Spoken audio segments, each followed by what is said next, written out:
Нов почеток или дефинитивен крај, излетувањето на автобусот во кој загинаа 16 патници е се поизвестно дека нема да дочека судски епилог.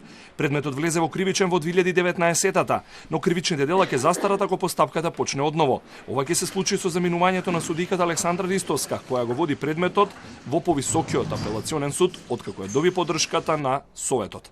Матичниот суд на Ристовска се противи, бара да остане додека предметот не заврши. Основниот кривичен суд Скопје денеска се обрати до судскиот совет со барање судијата Александра Ристевска, која меѓу другото постапува и како член на совет во предметот поврзан со автобуската несреќа кај село Ласкарци, да биде времено делегирана во кривичниот суд, се до објавување на првостепената пресуда за конкретниот предмет. Судењето за автобуската несреќа кај Ласкарци е во фаза на завршни зборови, за што веќе се насрочени 4 продолженија во текот на тековниот и следниот месец.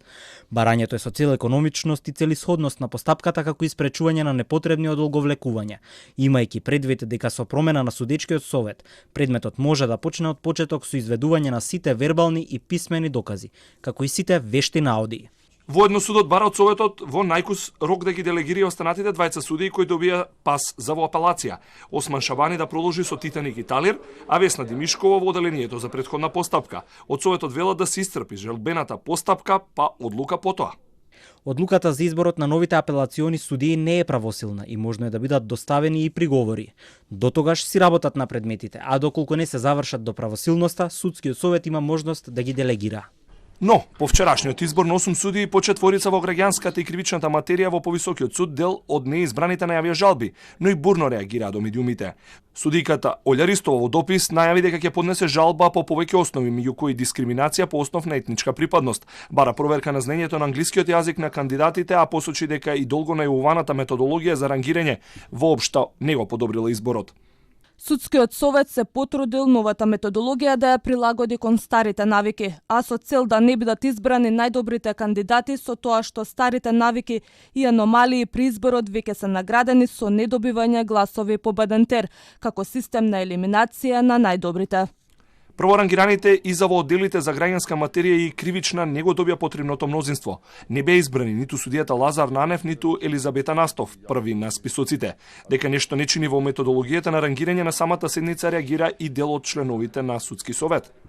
Мислам се оценуваат со помалку бода во однос на индикатори како што се докторати или научни трудови.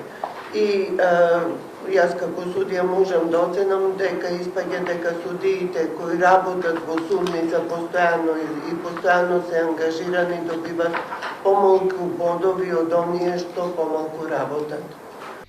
И експертите со реакција за состојбите во судски совет. По првата средба со министерот за правда, работната група предводена од академик Владо Камбовски преоѓа во акција за итни измени на законот за судски совет.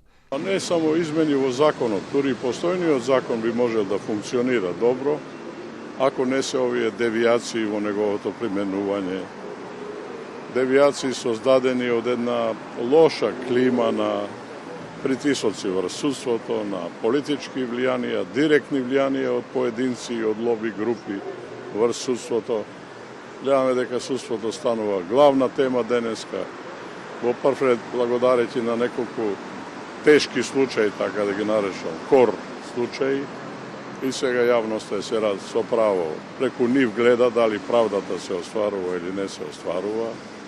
Сега на потег е судски совет кој треба да постапува по жалбите на кандидатите кои не добијат доверба за во апелација, но и одлука дали по укажувањето на дел од членовите ќе формираат работна група за менување на методологијата за оценувањето на кандидатите. Методологија која беше најавувана како новина и реформа на судски совет со цел зајакнување на транспарентноста.